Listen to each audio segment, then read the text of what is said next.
மதுரை குடும்ப சேனலை பார்க்கும் அனைத்து நண்பர்களுக்கும் வணக்கம். நம்ம இன்னைக்கு வீட்டிலே நெய் எப்படி எடுக்கிறதுன்னு பார்க்க போகிறோம். ஏற்கனவே நான் வெண்ணெய் எப்படி செய்யணுன்ற வீடியோ உங்களுக்கு போஸ்ட் பண்ணியிருக்கேன். ஸோ நான் வீட்டில் செஞ்ச வெண்ணெயில் தான் இப்போ நெய் எடுக்க போகிறேன். ஸோ அது எப்படி செய்யலாம் பார்க்கலாம். இந்த நெய் பார்த்திங்கன்னா நம்ம வீட்டிலே செஞ்சனால ரொம்ப வாசனையாகவும் ரொம்ப மணலாகவும் இருக்கும். அதுக்கு எப்படி செய்யணுன்றதை பார்க்கலாம். அதுக்கு முன்னாடி நம்ம நெய் செய்கிறதுக்கு என்னென்ன தேவையான பொருட்கள்னு பார்க்கலாம். நான் வீட்டில் ப்ரிப்பேர் பண்ண வெண்ணெய் எடுத்து வச்சுருக்கேன்.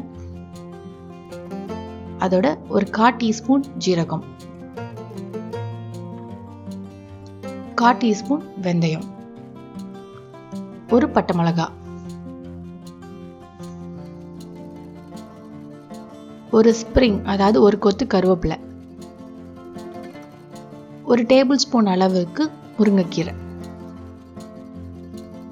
ஒரு 4 கல்லுப்பு. அவ்வளோதான். ஸோ இதுதான் நம்மளோட நெய் செய்கிறதுக்கு தேவையான ஐட்டம். இப்போ நம்ம நெய் செய்ய போயிடலாம். ஸோ இந்த வெண்ணெய் ஒரு 1/4 கிலோ இருக்கும். நான் வீட்டில் எடுத்தது தான். ஸோ இப்போ நம்ம சூடான பேனில் இதை மாற்றிக்கலாம். ஸோ இதை கடைசி வரைக்கும் பார்த்துட்டே வாங்க. உங்கள் எல்லாருக்கும் உள்ள எல்லா டவுட்ஸுமே இதை பார்த்துக்கிட்டே வந்தீங்கன்னா கிளியர் ஆகிடும். நான் எல்லாத்தையும் ஸ்கிப் பண்ணாமல் உங்களுக்கு ஒவ்வொரு ஸ்டெப்பையும் காட்டுறேன். இப்போ பார்த்தீங்கன்னா நம்மளோட வெண்ணெய் நல்லா உருகிட்டு வருது.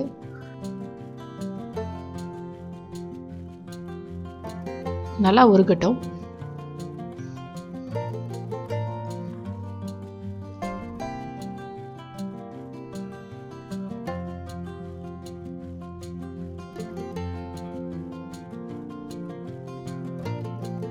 வெண்ணெய் நல்லா உருகி வந்திருக்கு. ஸோ இந்த ஸ்டேஜில் நான் 1/4 டீஸ்பூன் ஜீரகம் ஆட் பண்ணிக்கிறேன். 1/4 டீஸ்பூன் வெந்தயம்,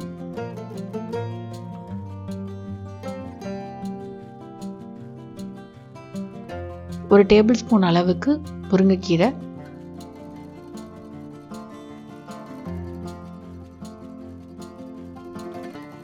அப்புறம் ஒரு கொத்து கருவேப்பிலை,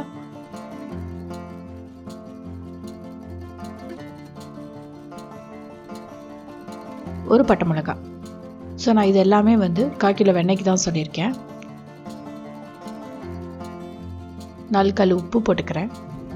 கல் உப்பு தான் சேர்க்கணும், நைஸ் உப்பு போடாதீங்க, அப்போ தான் வாசமாக இருக்கும். இதை லைட்டாக கிண்டி விட்டுட்டு சிம்லே வச்சுக்கோங்க அடுப்பை.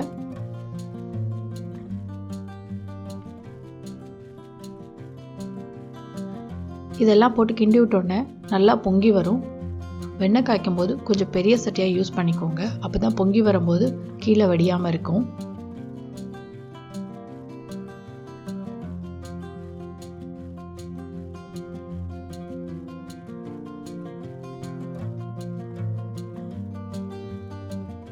மேலே நுர நுறையாக இருக்குது. இந்த நுரெல்லாம் அடங்கணும். இந்த நுரெல்லாம் நல்லா அடங்கி தெளிவான எண்ணெய் ஆகிடும். அது வரைக்கும் நம்ம வெயிட் பண்ணுவோம். சிம்லேயே வச்சுக்கோங்க அடுப்பை.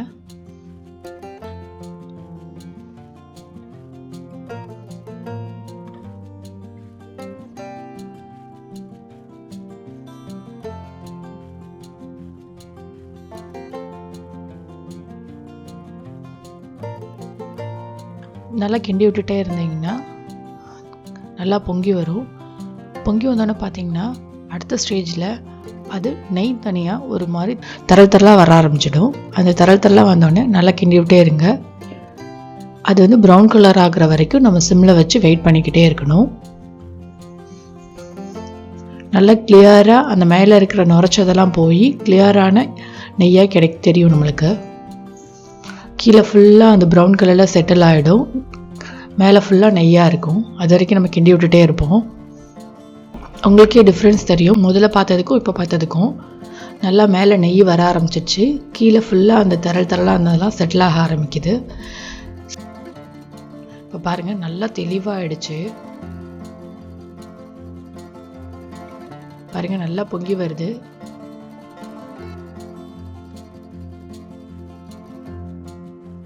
பாருங்கள் ப்ரௌன் கலரில் வர ஆரம்பிச்சிச்சு.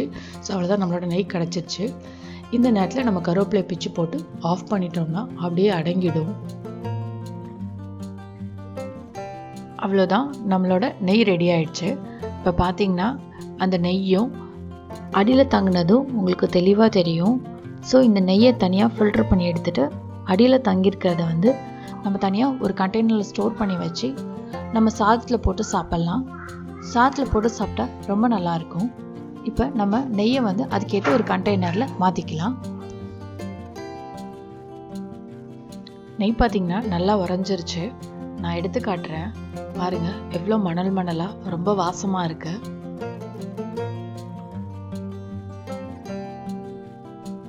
வாசனையான டேஸ்டான நெய் ரெடி ஆயிடுச்சு. ஸோ இதை நீங்களும் வீட்டில் செஞ்சு பார்த்துட்டு உங்களோட ஃபீட்பேக்ஸை மறக்காமல் எனக்கு கமெண்ட் பண்ணுங்கள். இந்த வீடியோ உங்களுக்கு பிடிச்சிருந்தா லைக் பண்ணுங்கள். இந்த சேனலை சப்ஸ்கிரைப் பண்ணாத நண்பர்கள் சப்ஸ்கிரைப் பண்ணுங்கள். தேங்க்யூ.